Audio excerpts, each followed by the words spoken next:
Silver play button পেয়েছেন? কত সাল থেকে ইউটিউবিং শুরু করেছেন?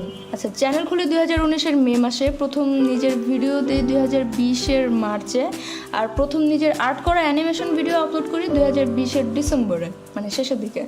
আপু, আপনি কোন অ্যাপস বা সফটওয়্যার দিয়ে ভিডিওগুলো এডিট করেন? অ্যানিমেশনের জন্য কিটা আর এডিটের জন্য শর্টকাট, কারণ দুইটাই ফ্রি তো তাই। আমার সাথে প্রেম করবা? পর প্রশ্ন, বিবাহিত নাকি অবিবাহিত? অবিবাহিত যদি হয়ে থাকেন তাহলে কত সালে বিয়ে করবেন? রিপ্লাই যদি না দেন আপনার মেকআপ নষ্ট হয়ে যাবে। Congratulation on the occasion of 1 million. আচ্ছা, দিলাম না তাহলে এটা রিপ্লাই, আমার মেকআপই নাই কি নষ্ট হবে? কনগ্রাচুলেশন সাম্বা। ইউটিউব থেকে কত ইনকাম করো? খারাপ না, ভালোই আছে। তোমার এজ কত? 19। কার্টুন শিখতে কতদিন লাগছে? আর্ট আমি আগে থেকেই মোটামুটি করতাম, আর অ্যানিমেশন কিভাবে করে এটা জানতে একদিন সময় লাগছে। শুধু নড়াচড়া কিভাবে করে এটা জানার পরে একটা ভিডিও কমপ্লিট করে ফেলছি। পরের ভিডিওগুলোতে কাজ করতে করতে বাকি ব্যাপারগুলো শিখছি। এখনও অনেক কিছু শেখার বাকি আছে, কারণ অ্যানিমেশনে অনেক অনেক অনেক কাজ আছে যেগুলো আমি এখনও পারি না। আস্তে আস্তে শিখবো। ছোটোবেলায় মায়ের হাতে মাইর খাইছেন? বেশি না, একবার খাইছি জাস্ট। আমার বাসা থেকে অনেক দূরে একটা নতুন রাস্তার পাশে একটা দোলনা আর ওইগুলা ছিল, নাম যেন কি, ওই দুই পাশে দুইজন বসে উঁচা নিচা হয় যে, কে যেন বলছিল ওটার নাম, লারে লাপ্পা। আচ্ছা, যাই হোক, ওইটাই ওঠার জন্য রোদের মধ্যে স্কুল থেকে চলে গেছিলাম। বাসায় আসার পরে আম্মু দিছে ইচ্ছা মতো। এত লেট করে ভিডিও দাও কেন সাম্বা? এখানে কাহিনীটা হচ্ছে, যখন শুধু কোনো মতে মাউস দিয়ে আর্ট করতাম, কালার নাই, ব্যাকগ্রাউন্ডে কিছু নাই, তখন ভিডিওগুলো শেষ হইতে মাত্র 4-5 দিন লাগতো। আর যখন একটু কালার দেওয়া শুরু করলাম, একটু চিন্তা করে ব্যাকগ্রাউন্ড আঁকা শুরু করলাম, তারপর থেকে সময় মাসখানেকের মতো লাগে। আর ভিডিও যদি একটু বড় হয় তখন সময় আরও বেশি লাগে। আরেকটা কারণ হচ্ছে, একটা ভিডিও শেষ করেই আমি সাথে সাথে আরেকটা শুরু করতে পারি না, কারণ পরের ভিডিওগুলোর ডায়লগ কেমন হবে একটু চিন্তা করে করতে হয়। যেহেতু বাচ্চারাও অনেক দেখে ভিডিও, তাই খেয়াল করতে হয় যেন বাচ্চাদের ডায়লগগুলো বাচ্চাদের মতোই থাকে, মানে বেশি পাকনামো যেন না হয়ে যায়। হ্যাঁ, তো এইসব কিছু মিলায় অনেক বেশি সময় লাগে। এক মাসে একটার বেশি ভিডিওর কথা আমি চিন্তাও করতে পারি না। Do you have a crush on someone in your life? ছিল তো একটা ক্রাশ। কোচিংয়ে দেখলে মাঝে মাঝে ঢুঙ্গি একটা হাসি দিতাম। হঠাৎ একদিন এসে বলে যে তোমার বান্ধবী দীপ্তির সাথে একটু কথা বলা দাও, নাইলে ওটা ছাড়া আমি বাঁচবো না। ইয়ামিনের বয়স কত? ও কোন ক্লাসে পড়ে? স্কুলের নাম কি? ওর পছন্দের কার্টুন, পছন্দের গেম কোনটি? সাথে আপনার পছন্দের 2জন হিরোর নাম বলুন। ওর বয়স 6, নার্সারিতে পড়তেছে। আর পছন্দের কার্টুন, ওর পছন্দের ঠিক ঠিকানা নাই ভাই, 2 দিনে এটা 2 দিন ওইটা। পছন্দের গেম মারামারি খেলা। আমার এবার ফয়সালে যখনই যারা পাবে দিবে ইচ্ছা মতো। আর আমার পছন্দের হিরো লিওনার্দো ডিকাপ্রিও, যারা সবাই টাইটানিক মুভির নায়ক নামে চিনে। আচ্ছা, আপু যদি আলাদিনের চ্যানেলটা কখনো পাও তাহলে তোমার 3টা ইচ্ছা কি হবে? চিন্তা করে দেখতে হবে। আচ্ছা, তোমার কি আরেকটা ইউটিউব চ্যানেল ছিল নাকি এটাই ফার্স্ট? প্লিজ উত্তর দিবেন। ওকে, ছিল না আপু, এখনও আছে। একটা হচ্ছে শামিমা শ্রাবণী আর আরেকটা হচ্ছে শ্রাবণীস কার্টুন ওয়ার্ল্ড। বিয়ে করছো কবে? কি জানি ভাই, আমি বিয়ে করছি আমি নিজেও আজকে জানলাম আপনার কাছ থেকে। বয়ফ্রেন্ড কয়টা? নাই রে ভাই। তোমার সফলতার কারণে সবচেয়ে বেশি অবদান কার? ওকে, ইউটিউবের সফলতার পিছনে আমার ফ্যামিলির অবদান অনেক, বিশেষ করে আমার 2 ভাই। একটা হচ্ছে ফয়সাল, আরেকজন হচ্ছে ওই যে গ্রিন চিপসের ভিতরে যে ইয়ামিনের আরো একটা মামা থাকে। তুমি কি বুঝবা, বুড়া মানুষ। প্রশ্ন তো অনেক কিছু। আচ্ছা, আপনারা ভিডিও ছাড়া আর কি কি করেন? এই তো 3 বেলা ভাত খাই, মুভি দেখি, মাঝে মাঝে টয়লেটে যাই, আবার মুভি দেখি। ইয়ামিন আপনার কোলে কি কোনোদিন হাগু করে দিছে? হাগু না, বাবু থাকতে একবার ভূতে করে দিছিল। মন চাইছিল একটা অফার দিয়ে, বাট ভাবলাম বড় হলে এটারে কাজে লাগাইতে হবে, তাই মাফ করে দিছি। আচ্ছা, এই অ্যানিমেশন শেখার জন্য কি কোনো কোর্স করেছো? এত টাকা তখন ছিল না ভাই আমার, শুধু খুঁজতাম ফ্রি কই আছে। ইউটিউব থেকে সবকিছু শেখা, যে কোনো সমস্যা এডিটে বা আর্টে সব ইউটিউব থেকেই খুঁজে নেই এখনো। ইয়ামিন বড় হয়ে গেলে কি করবেন? ওরা বাজার করতে পাঠাবো। গার্মেন্টসের নারী কর্মীর ভিডিওর মতো সিরিয়াস ভিডিও আবার কবে পাবো?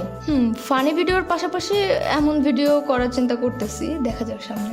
আচ্ছা, your favourite actor and actress in Bengali drama and Bengali movie? Actor হচ্ছে চঞ্চল চৌধুরী, অ্যাক্ট্রেস হচ্ছে জয়া হোসেন। তোমার ভাষা কোথায়? মনে হয় মুখের ভিতরে, কথা বললে বের হয়। ইয়ামিনের বয়স কত? প্লিজ রিপ্লাই দিবেন আপু, আমার নামটা নিয়েন। ওর বয়স তো একবার বলে দিছি, 6। ওকে, আপনার নাম হচ্ছে MD Tanmoy. Congrats for 1 million Samba and Yamin love. I hope you reach 1 billion soon. হাহা, মাতাল emoji. Anyways, how many time did you fail? আমার মনে হয় প্রথমবার যাই করতে গেছি তাতেই আমি ধরা পেয়েছি। আচ্ছা, what is the age of you and Yamin? এটার অ্যান্সার তো একবার দিয়েই দিচ্ছি। Do you live in Dhaka? হ্যাঁ, how was the starting of your YouTube channel and how was your feelings? আচ্ছা, এটার অ্যান্সার আমি শেষের দিকে দিব। When did Yamin comes on YouTube with you? আচ্ছা, ওর ফার্স্ট ভিডিও আসে 2021 সালের মে মাসে, ওই যে বুরিন্দার ভিডিওটা। Who is Faisal? Is he your real brother or any cousin? না না, সত্যিকারই ভাই, কাজিন না। তোমার বিএফ আছে? আমি একজনকে ভালোবাসি, সে আমার ভালোবাসে না, কি করি আমি? লাভ গুরু হইলো না বলতে পারতাম আপু, সরি গরু না, গুরু। আপু আপনার বাড়ি কই? আর লাস্ট ভিডিওতে যে পিচ্চি শ্রাবণীর ভয়েস একটা পিচ্চি মেয়ে দিছিল, ওই পিচ্চি মেয়েটা কে? আর ওর ভয়েসটা অনেক কিউট, মাশাল্লাহ, প্লিজ অ্যান্সার মি। আচ্ছা, ওই পিচ্চি শ্রাবণীর ভয়েস কোনো পিচ্চি মেয়ে দেয় নাই, পিচ্চি একটা ছেলে দিছে, আর পিচ্চি ফয়সালার ভয়েস দিছে একটা পিচ্চি মেয়ে। সবচেয়ে পছন্দের কার্টুন ক্যারেক্টার? শিনচ্যান। কংগ্রাচুলেশন সাম্বা, তোমার ইউটিউব জার্নিটা নিয়ে কিছু বলো। ওকে, অ্যানিমেশন করার চিন্তা আসে মাথায় এই জন্য যে ইউটিউবার তো হইতে চাই, বাট ক্যামেরার সামনে এসে কথা বলার মতো যোগ্যতা আমার নাই। খুব নার্ভাস লাগে, এই জন্যই অ্যানিমেশনটা শুরু করা। তো শুরুতে একটু কষ্ট হয়েছে, কারণ এটার বিষয়ে আমার খুব ভালো ধারণা ছিল না, কোথাও কোর্সও করা হয় নাই। তখন কার্টুনগুলো আর্ট করতেও খুব প্যারা খাইতে হতো, কারণ গ্রাফিক্স ট্যাব ছিল না। মাউস দিয়ে আর্ট করতাম, আর পিসিও ছিল মাশাআল্লাহ, অন হইতে 15 মিনিট টাইম লাগাইতো। তো এগুলা দেখে আমার বড় ভাই একটা গ্রাফিক্স ট্যাব কিনে দেয়, তারপর আর্ট করার দিকটা একটু সহজ হয়েছে। ওই ট্যাব দিয়ে প্রথম ভিডিও বানাই টাইসনেরটা।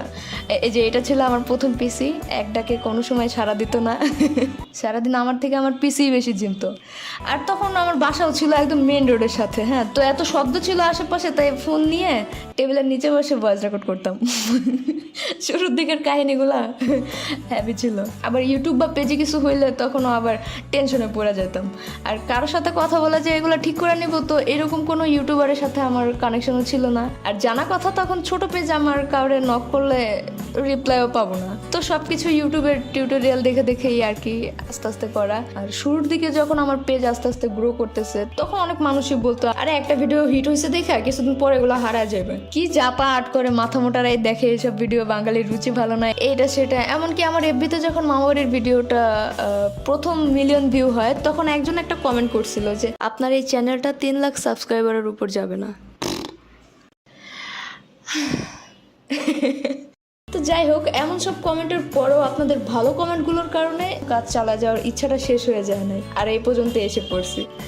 আর তার জন্য অনেক অনেক অনেক থ্যাঙ্কস সবাইকে।